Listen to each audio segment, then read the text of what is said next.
Snoopy vs. the Red Baron was released for the PlayStation 2 and PlayStation Portable in 2006. I will be covering the PS2 version in this review. The Peanuts, I believe, need no introduction with Charlie Brown, Snoopy, and the gang. In the world of gaming, Snoopy is no stranger to his own titles, from Snoopy and the Red Baron on Atari 2600 to Snoopy's Grand Adventure on Xbox One. When it comes to quality, though, this one hits the mark, right on the bullseye.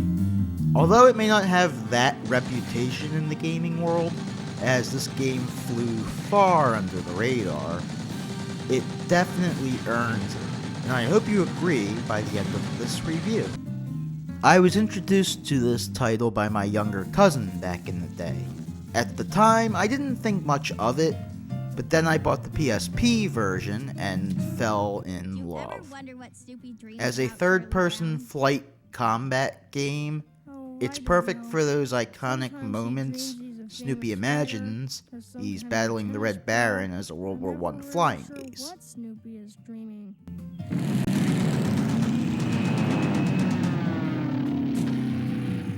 While this may just seem like a typical cash grab licensed Snoopy game, it's actually pretty fleshed out. As I said, I adored the PSP version, but how does the PS2 version hold up? Let's take off and see if this game is still a home run. The first level cutscene is actually pretty cute, and it captures the Peanuts feel to a T. Essentially, the story is that Snoopy is writing his memoirs about, well, being a World War I flying ace. You are playing those memoirs. That's actually hilarious. It gives the game an excuse to be exaggerated. From the funky machines to the impossible odds stacked against our hero. Gameplay-wise, this is strictly a flight game, one that so happens to use the physics of Tony Hawk Pro Skater to control the plane. Thanks Liam Triforce for pointing that fact out. Players take control of Snoopy, tasked with hunting down the Red Baron and his flying circus. During the tutorial, Marcy explains the game's mechanics, specifically the controls, map, and icons. Her voice is absolutely spot on. The Sawwith Camel, a precision flying machine specifically constructed for the World War I flying ace. Speaking of the controls, they aren't too tight, but not super slippery either. They're just right. It feels very smooth flying Snoopy around the maps. The graphics are good. They capture the Snoopy vibe and are colorful enough to distinguish things. However, in darker areas, seeing things can be problematic. The music is decent, but it can get quite repetitive with the limited number of tracks and the similar overall composition with each song. It's a bit hard to explain, but it feels like a little more variety would have gone a long way in this department. One thing you'll notice about this game is the high quality of the cutscenes. As few as there are, they are very charming, humorous, and just ooze Peanut personality. All of the voice actors did a fantastic job. All right, Linus, you're the intelligence officer. Say something intelligent. How can intelligence be quantified if it can only be determined by ignorance? So for the first mission, you patrol the skies of Aerodrome Island and repel an attack by the flying circus. Playing Snoopy vs. the Red Baron is as easy as taking your first steps. The game is very user-friendly by having a variety of buttons to perform actions, yet still a simple layout. Once you've finished the first mission, you'll have mastered it. That's the mark of fantastic controls. You'll find that Snoopy can perform a variety of stunts and maneuvers. Pressing the O button uses a bit of your stunt meter to turn around sharply. This is handy if you are being overwhelmed by enemies from behind. You can also spin left or right by hitting L1 or R1 respectively. Most of the Peanut Gang is present in the game, and they have all assumed roles in Snoopy's memoirs. For example, Snoopy made Charlie Brown the janitor in his story, which is fucking hilarious. It would be terrible. Throughout your missions, the other characters will give you orders and advice. Lucy's a general, and yeah, that almost makes too much sense, so she is the one usually giving commands. Linus is the intelligence officer, Marcy is a scientist, and so on. Speaking of the other characters, there is a multiplayer mode where you can play as most of them, each in their unique aircraft, and dogfight over various maps.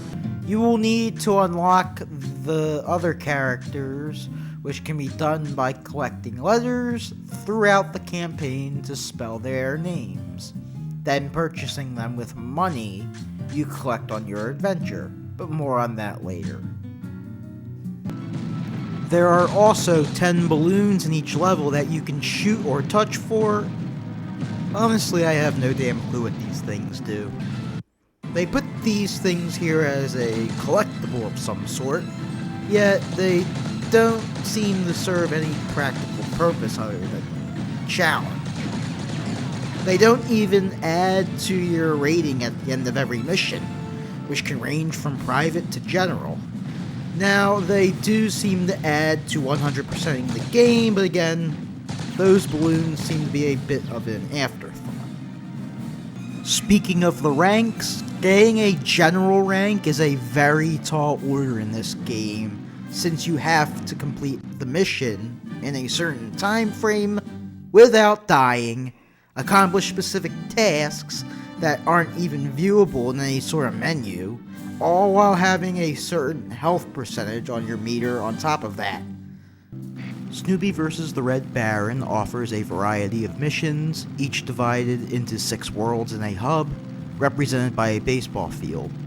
Players will be doing anything from defending cargo from enemy planes, boats, and you name it, to stealth operations where you have to fly at a certain altitude or face failing the mission.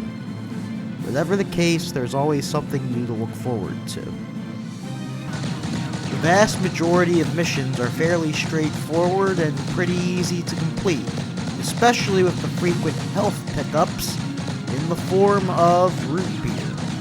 However, a select few definitely present a difficulty spike. Many of the enemies consist of planes. There's the standard blue fighters that are weak, slow, and predictable.